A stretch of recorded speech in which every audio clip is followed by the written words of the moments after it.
In this video, I'm going to show you how to replace your fan clutch on this F-250 with a 6.4 liter diesel. To drain the coolant, you'll notice that on the front driver's side, you have a little drain plug with a Phillips head cut out for the radiator. So if you stick a screwdriver up here, turn it counterclockwise to loosen it, have a collection bucket ready to catch all the fluid. There you go. We'll just let that drain. At the top, we have to get rid of all these wires here and this hose that runs across. So pull it up, remove it from its retainer.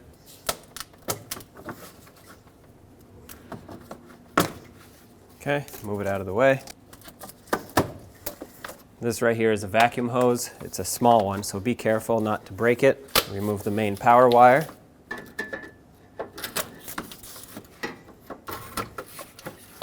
And remove this rubber piece. Next, I want to remove the upper radiator shroud, and to do that, I will just start over here and work my way to the other side. I want to get off anything that is bolted to it, such as this power steering fluid reservoir. Use an 8mm socket and remove both of the retaining bolts.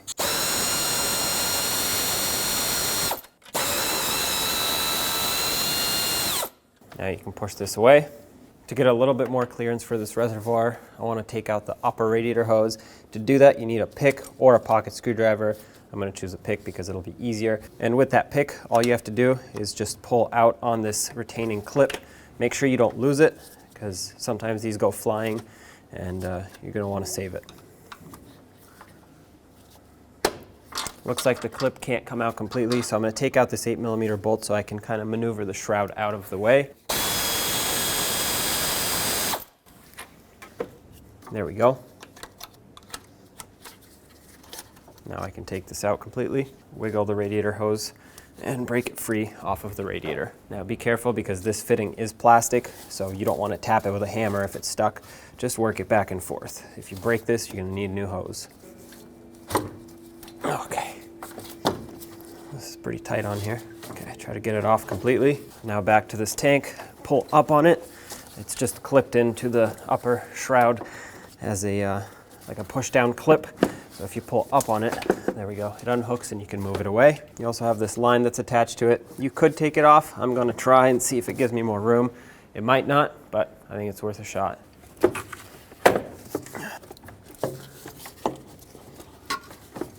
That's pretty good right there.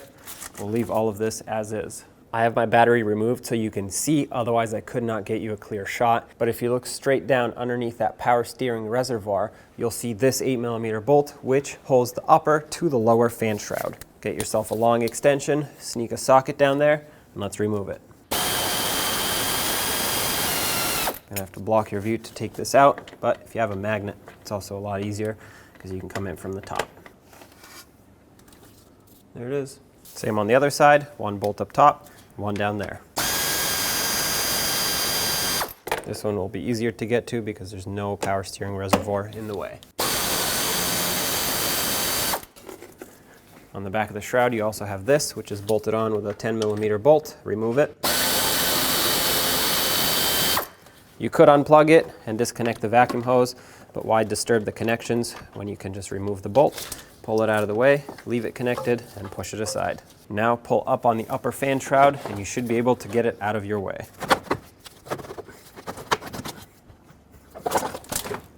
There it is. Now that the radiator has fully drained, you can go ahead and put the drain plug right back, nice and snug.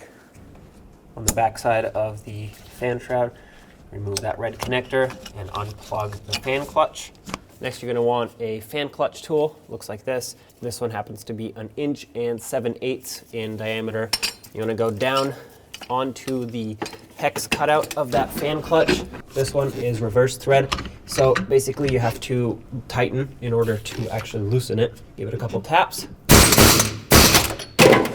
All right, that clearly worked because it shot my flashlight out of there. Now it's spinning freely. Remove your tool. All right.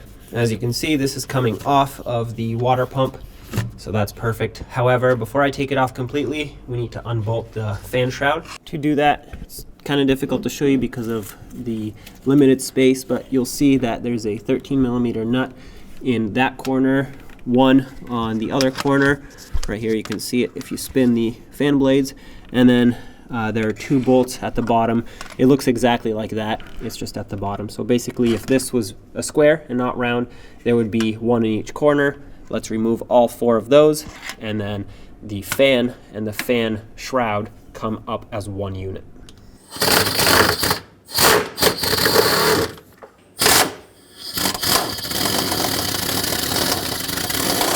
Now for the 2 on the bottom. Hard to see. I got one though. And I got the second one. So now this fan shroud is free. Now spin the fan counterclockwise until it comes off of the water pump. Just make sure that when it falls down, it doesn't hit your radiator fins and damage them. There it goes. Now I want to pull the radiator forward a little bit, everything here actually, so we can get that fan off. So what I want to do is unbolt this top cross member just off of the body, 2 bolts here and 1 here, same on the other side. This should allow me to pull this forward just a little bit, just enough to get that fan out of there. So grab your 13mm socket. I'm going to start with this one down here and the 2 up top.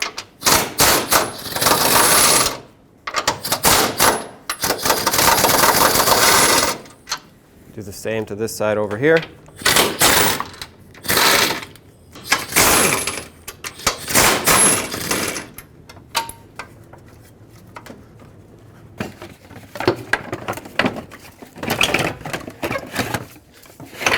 Now hold on to both and make sure you don't grab onto any hoses or wires that might be in the way. Try to find the best angle to slide these out of here. Actually tilt the fan, take this out. Now to take this old fan clutch out, you just need a 10mm socket, and let's remove all of these bolts that hold it onto the fan blade.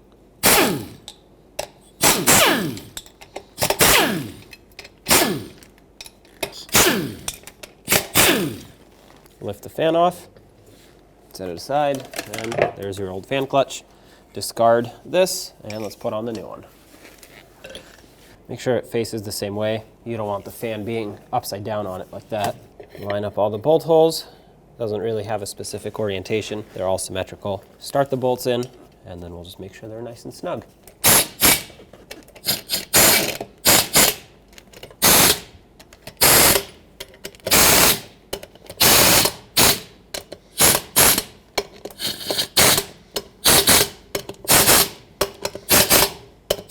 All right, let's put this back in the truck. Slide the fan in before it's too late. Okay, now bring them both down together. Connect this in here.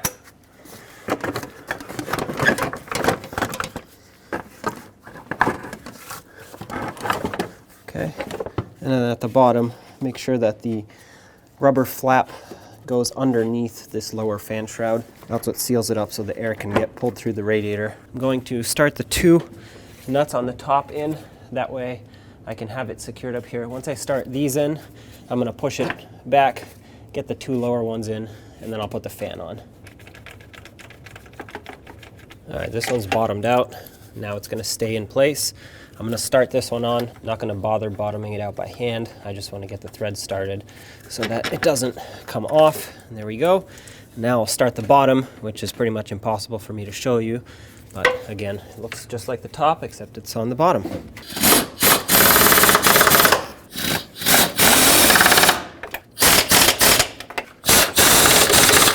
That's all set. Let's get the fan started on. Lift up the fan. Remember, this is reverse thread, so now you're going to want to spin it counterclockwise to get it to catch on and tighten. And there you have it. That just caught on to the water pump. Spin it until it bottoms out, then we'll grab our tool and fully tighten it. Slide your tool down here, go in the loosening direction to tighten it. Give it a couple taps, that should be plenty. Plug in the fan clutch.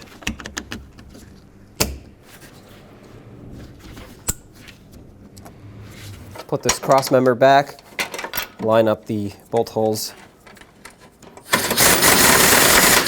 the top one started too. Now let's do the other side.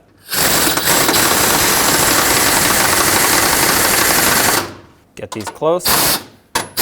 And now what I'm going to do is tighten up this bottom one on both sides, then the top one. Then I'll loosen this bottom one up so the pressure off of the brace can kind of let go, resituate itself as it gets pressed down. Then we'll re-snug these up. Now loosen up the bottom like I said. You can see it reseated. Tighten up the bottom again and do the same to the other side. Let's put this back. Make sure it goes along the top of the radiator, and then the sides go around the AC condenser. This makes sure that all the air is directed into the coolers, not around them. I had some of the push clips missing, but just make sure you clip it in with any clips that you had. Let's put in the upper fan shroud now. I'm going to slide it down on the driver's side first.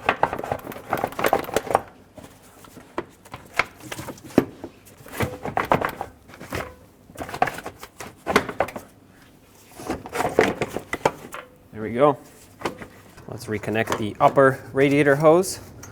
Slide it on, make sure that this tab lines up, and push it in all the way. The slot in here, if you look closely, it lines up. So take that metal clip and put it right back in. It should seat itself down all the way like this. If it doesn't go down, that means the hose isn't fully seated, and as soon as it builds pressure, it's going to pop right off, if not leak right off the bat. So make sure it's in all the way and the clip seats itself down. Let's reattach this here, put the bolt back in, and tighten it up. Okay, now let's reattach the upper to the lower fan shroud. So as you can see on each side, there's a mounting bolt right there.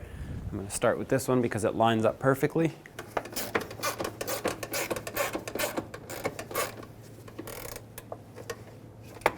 That's nice and snug. Get the top one in.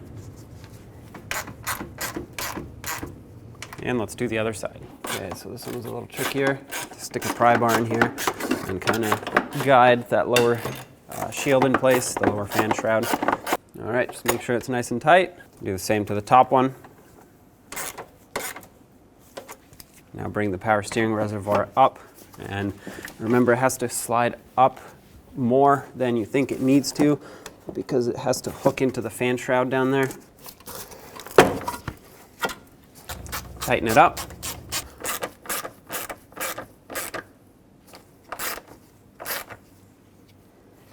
Now let's fill up the cooling system, remove the cap off of your overflow, and pour in manufacturer's specified fluid. If you don't know what that is, check your owner's manual. You'll notice that there's a cold fill range right here. This is what you're aiming for. So add coolant until you get to right about here, and then I'll run you through the bleeding procedure.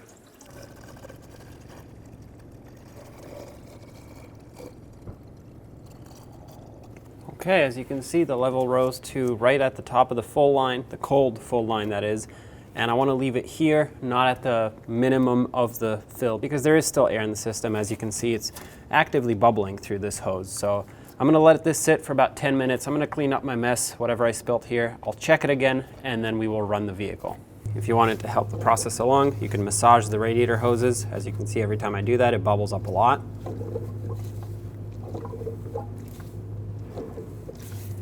Now let's turn the truck on, turn the ignition to the on position, wait for the glow plugs to cycle, and there we have it, we're good to go.